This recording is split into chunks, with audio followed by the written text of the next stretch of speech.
Sir මේ ERD එක සහ සෙන්ට්‍රල් බැංක් එක අතර තිබ්බ සම්බන්ධය මොකද ප්‍රීවියස්ලි මේ රිෆෝම් එකට කලින් සහ දැන් තියෙන සම්බන්ධය මොකක්ද? මොකද මම මේ ප්‍රශ්නේ අහන්නේ මේ ওই 2.5 මිලියන් ට්‍රාන්සැක්ෂන් එකට පස්සේ අපිට හම්බ වුණා බිඩ් ඩොකියුමන්ට් එකක් ඒගොල්ලෝගේම සයිට් එකේ පබ්ලිෂ් කරලා තියෙනවා.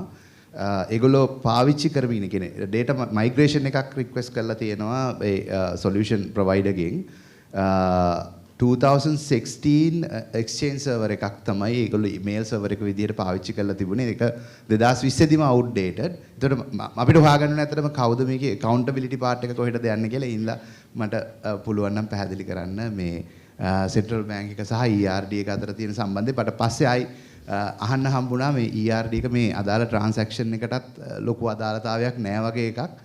චුට්ටක් ඒක පැහැදිලි කරන්න පුළුවන් නම් ලොකු දෙයක් ගන්න. ඔව් මම හිතන්නේ මුලින් ඒක විස්තර කරන්න පළවෙනි මේ ඒ ණය ගෙවීමේ සිදුවෙච්ච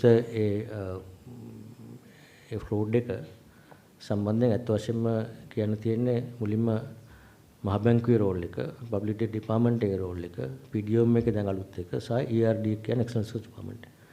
මම හිතන්නේ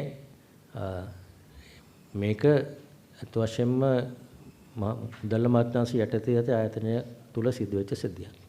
අපි සම්බන්ධයි අපි ඒක මුදල් බැංකර් to the government විදියට අපි තමයි බැංක. මහ බැංකුවේ රෝල් එකක් තියෙන ඇක්ට් එකේ විදිහට අපි banker to the bank commercial banks, banker to the banks, banker to the government. that ඒක තමයි තියෙන roles දෙක. banker to the government විදියට අපි කරන්නේ මුදල් අමාත්‍යාංශයෙන් ඉන්ස්ට්‍රක්ෂන් එකක් දුන්නාම ණය ගෙවීම විශේෂයෙන් යම් කිසි පිළිවීමක් කරනකොට මෙන්න මේ ගිණුමට මේ මුදලක් ගෙවන්න කියලා ඉන්ස්ට්‍රක්ෂන් දුන්නාම ඒගොල්ලෝ රුපියල් දුන්නොත් අපි ඒ රුපියල් වල ඩොලර් අරගෙන අපේ තියෙන ඒවා අපි ඩොලර් අරගෙන ණය ගෙවලා අපි අය කර ගන්නවා ඒක. නැත්නම් ඒගොල්ලෝ account එකේ DST account එකේ අපි තියෙනවා මහ බැංකුවේ resource තියෙන එකක් මහ බැංකුවේ සංචිත තියෙනවා. අනිත් එක official resource විදියට තියෙනවා treasury එකේ. DST account එකේ තියෙන යම් සමහර වෙලාවට balances තියෙන ඒගොල්ලෝ IMF නෝ හම්බුනා ඒක ටිකක් කල් තියන්නේ නෝ ADB හම්බුනා. ඒ දෙකෙන් මොන හරි එකකින් හරි ඒගොල්ලෝ ඉන්ස්ට්‍රක්ෂන් දෙන්න ඕන බැංක් ක්ලයන්ට් විදියට මෙන්න මේ ගෙවීමක් තියෙනවා. මේ ගෙවීම එක්ක ඒගොල්ලෝ ගිණුමින් ගෙවන්න එහෙම නැත්නම් අපෙන් ඩොලර් මිලදී අරගෙන ගෙවන්න කියලා. ඒක තමයි ක්‍රමවේදය. ඒතකොට අපේ රෝල් එක අත් වශයෙන්ම පටන් ගන්න අපිට මුදල් අමාත්‍යාංශයේ ආයතන හරහා ඉන්ස්ට්‍රක්ෂන් එකක් එනකොට මේක ගෙවන්න කියලා. අපේ චීෆ් ඇකවුන්ට් ඩිපාර්ට්මන්ට් එකේ බැංක විදියට අපේ ඒක තියෙන ගනුදෙනුව කළා ඒ තියෙන ගිණුමට මුදල් බැර කරලා කරනවා ඒ ගෙවීම සම්පූර්ණ කරන එක තමයි process එක. එතකොට ඒ process එකේ යම් කිසි වෙනසක් වුණා අර පබ්ලික් ඩෙට් ඩිපාර්ට්මන්ට් එකේ තියෙන කාලේ සම්පූර්ණයෙන්ම මේ process එක විස්තර කරන්න 2000 මීට ගොඩක් කලින් ඉඳන් පබ්ලික් ඩෙට් ඩිපාර්ට්මන්ට් එකේ ඒජන්සි ෆන්ක්ෂන් එක දෙක කරනකොට කොටස් කීපයක් මම හිතන්නේ යසන්තම තේරෙන්න පුළුවන් නම් තව විස්තර කියන්න පුළුවන්. එතෙන්දී කරන්න තියෙන්නේ පබ්ලික් ඩෙට් ඩිපාර්ට්මන්ට් එක තියෙනකොට කරන්නේ ඒ මුදල් අමාත්‍යාංශයෙන් තමයි ඉන්ස්ට්‍රක්ෂන් එක දෙන්න දුන්නාම අපි ඒක ගෙවීම කරනවා. ඒ පබ්ලික් ඩිපාර්ට්මන්ට් එක අර ඒජන්ට්ස් විදියට එයා ළඟ තියෙනවා මේ ඒක එන්ටර් කරන සිස්ටම් එකට ඉස්සර මෙතනින් තමයි එන්ටර් කරන්නේ. ඒ PDM එක එන්න කලින්. බෑක් ඔෆිස් ෆන්ක්ෂන් එක කරන්නේ මේ. එතකොට ඒක ආවට පස්සේ දැන් පහුගිය කාලේ තුර ට්‍රාන්සිෂන් පීරියඩ් එකේදී ක්‍රමානුකූලව PDM එකේ අය මේ වක්කීම් බරගෙන ඒගොල්ලෝ තමයි ඔපරේෂන් එක කරේ. සම්පූර්ණයෙන්ම ඔපරේෂන් එක හැට ගියේ ජනවාරි 1 ඉඳලා ඊට අතරතුර යම්කිසි කාලයක් තුල PDM එක ස්ටාෆ් එක ඔපරේෂන් එක කරා අපේ ප්‍රෙමිසස් එක තුල අපේ සිස්ටම් එක පාවිච්චි කළා. එතකොට ERD කියන හැම මම හිතන්නේ එකක් මම ජෙනරලි කියන්න නමුත් ERD එකේ මුදල් වෙනත් අමාත්‍යාංශයක තියෙන දක් ගැන කමෙන්ට් කරන එක වැරදි. මම හිතන්නේ මම ඒක නොකළ යුතුයි මම හිතන්නේ.